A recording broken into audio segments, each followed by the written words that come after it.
अपना ठिकाना नहीं, 42 विधायकों वाली पार्टी के नेता है नीतीश कुमार और चले हैं विपक्षी दलों को इकट्ठा करने। इनका हाल आंध्र प्रदेश के पूर्व सीएम चंद्रबाबू नायडू वाला नहीं हो गया तो कहिएगा। मेरी बातों को लिखकर आप रख लीजिए। जी हाँ, आप बिल्कुल सही सुन रहे हैं, लेकिन यह भविष्यवाणी हम नहीं बल्कि मुख्यमंत्री नीतीश कुमार के सलाहकार रहे प्रशांत किशोर ने की है। आपको मालूम ही होगा कि पेशे से चुनावी रणनीतिकार प्रशांत किशोर एक समय नीतीश के किचन कैबिनेट का हिस्सा रहे हैं।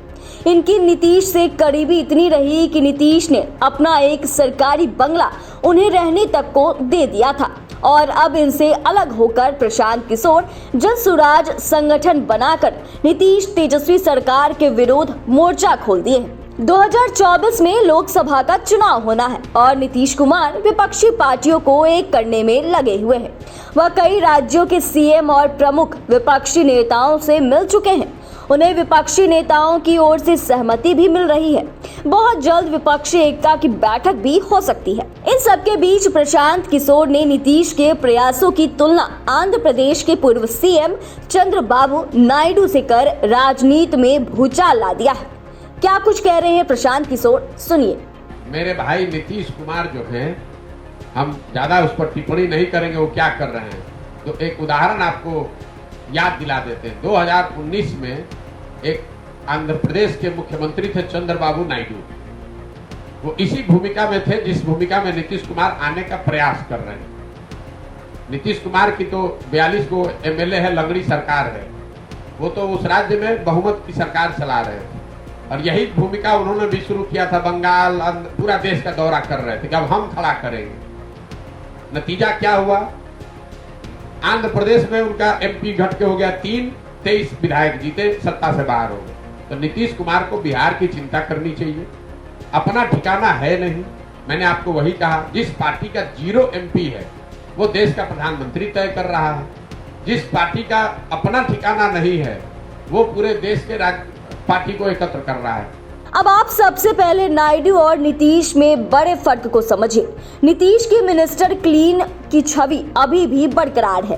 कहने का मतलब इनके विरुद्ध राज्य सरकार व केंद्रीय एजेंसियों के पास कोई भी शिकायतें अभी तक मौजूद नहीं है।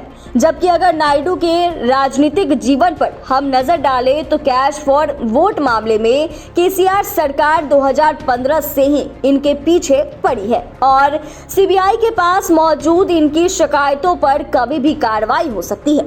नीतीश के साफ सुथरे छवि का महत्व कांग्रेस और राजद जैसी पार्टियां बखूबी समझती हैं। इसीलिए नीतीश फॉर्मूले पर हो रही विपक्षी एकता के प्रयासों पर उन्हें नेताओं का साथ भी मिल रहा है। प्रशांत किशोर का बयान नीतीश के प्रासंगिकता को समझने में भूल करता दिख रहा है। केजरीवाल ममता से नीतीश की मुलाकात के मायने 40 दिनों में नीतीश की केजरीवाल से दूसरी मुलाकात होती है।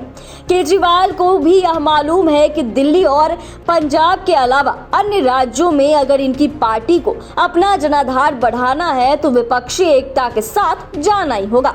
नहीं तो जिस प्रकार 2019 लोकसभा चुनावों में बीजेपी ने दिल्ली की सभी सीटों को जीतकर अपना पार्टी को शून्य पर ला दिया था, यह परिणाम फिर से कहीं 2024 में न दोहराया जाए।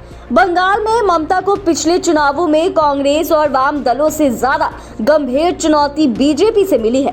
राज्य में तेजी से उभर रही बीजेपी उनके वोट बैंक में सेंध लगा सीटें छटक चुकी है। 2019 लोकसभा चुनाव में बीजेपी ने 18 सीटें जीतकर सबको चौंका दिया था।